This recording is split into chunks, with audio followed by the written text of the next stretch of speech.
बहुजन Republican Socialist Party Chhatrapati संभाजीनगरच्या वतीनं जिल्हाधिकारी कार्यालय छत्रपती संभाजीनगरच्या समोर ईव्हीएम विरोधात आणि निवडणूक आयोगाच्या विरोधात एक दिवसीय धरणं आंदोलन करण्यात आलं.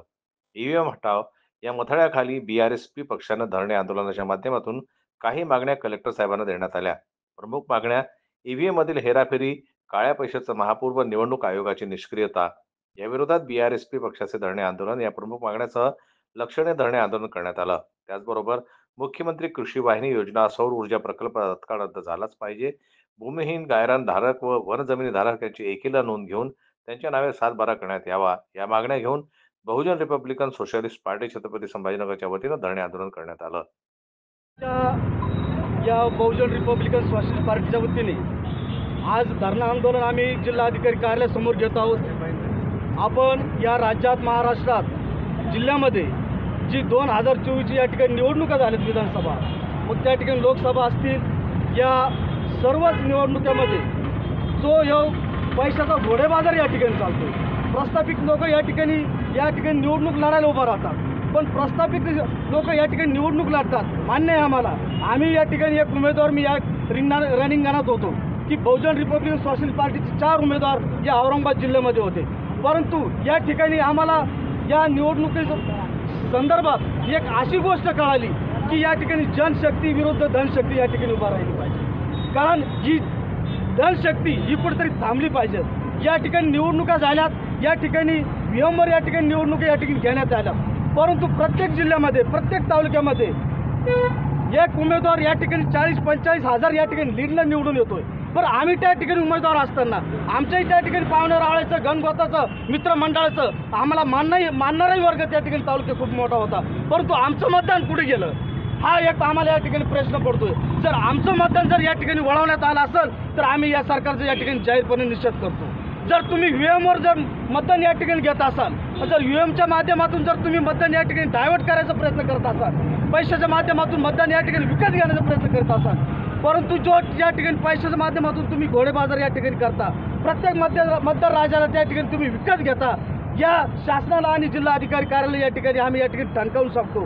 जो तुम्ही या ठिकाणी पैशाचा घोडेबाजार करता, जो घोडेबाजार कुठेतरी थांबला पाहिजे. ही धनशक्ती कुठेतरी थांबली पाहिजे. येणाऱ्या काळामध्ये खूप मोठी कडू काळाची या ठिकाणी दिवस या ठिकाणी याल्याशिवाय राहणार नाही. कारण या ठिकाणी लोकशाही आहे, ही लोकशाही धोक्यात आलेली आहे, संविधान धोक्यात आलेलं आहे. म्हणून या संविधान पद्धतीने या ठिकाणी कुठल्या प्रकारच्या या ठिकाणी निवडणूक या ठिकाणी होत नाही. अशा पद्धतीने निवडणूक आयोगाच्या निष्क्रियतेमुळे आणि या सगळ्या सत्ता आणि संपत्तीने मस्ताडलेले जे काही सगळे रानबोके आहेत, या रानबोक्यांनी लाखो करोडो रुपयाचा काळा पैसा समाजामध्ये वाटून या ठिकाणी या निवडणुका जिंकण्याचं काम केलं, ईव्हीएम मध्ये हेराफेरी करण्याचं काम केलं. बहुजन रिपब्लिकन सोशलिस्ट पार्टी वेळोवेळी या सरकारला आणि इथल्या निवडणूक आयोगाला सांगते की ईव्हीएम मधली हेराफेरी तात्काळ बंद करा. आमचं आज निवडणूक आयोग, या देशाचे प्रधानमंत्री आणि राष्ट्रपतीला निवेदन आहे की तात्काळ ही ईव्हीएम बंद करण्यात यावी.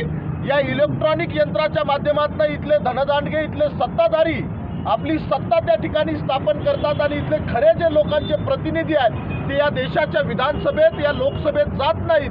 आणि म्हणून खरे लोकप्रतिनिधी जर या देशामध्ये लोकसभेत आणि विधानसभेत पाठवायचे असेल तर ही इलेक्ट्रॉनिक ईव्हीएम मशीन बंद झाली पाहिजे आणि इथली निवडणूक ही बॅलेट पेपरवर झाली पाहिजे.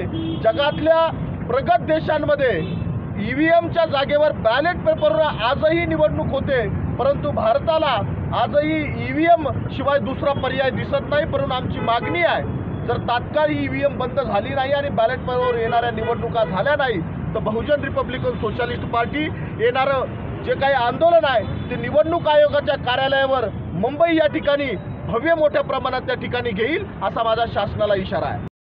याचवेळी जिल्हाधिकारी साहेबांना या प्रमुख मागण्यांचं निवेदन देण्यात आलं. आंदोलनाला उपस्थित छत्रपती संभाजीनगर येथील माननीय अरविंद कांबळे, प्रदेश महासचिव महाराष्ट्र राज्य, माननीय विजय शिंगारे, जिल्हाध्यक्ष Bahujan Republican Socialist Party Chhatrapati Sambhajinagar, Anami More, युवा जिल्हाध्यक्ष छत्रपती संभाजीनगर, नवाब शेख, शहराध्यक्ष छत्रपती संभाजीनगर आणि पक्षाचे निष्ठावान कार्यकर्ते, मोठ्या संख्येने महिला वर्ग, कार्यकर्ते इत्यादी आंदोलनाला उपस्थित होते. यांच्या उपस्थितीत सहसा जिल्हाधिकारी साहेबांना मागण्याचे निवेदन देऊन ते संपूर्ण राज्यव्यापी आंदोलन पूर्ण महाराष्ट्रभर करण्यात आले, अशी माहिती जिल्हाध्यक्ष रिपब्लिकन सोशलिस्ट पार्टी माननीय विजय शिंगारे यांनी दिली. जनमत लाईव्ह न्यूज करता दिलीप वरगटे यांची रिपोर्ट छत्रपती संभाजीनगरहून.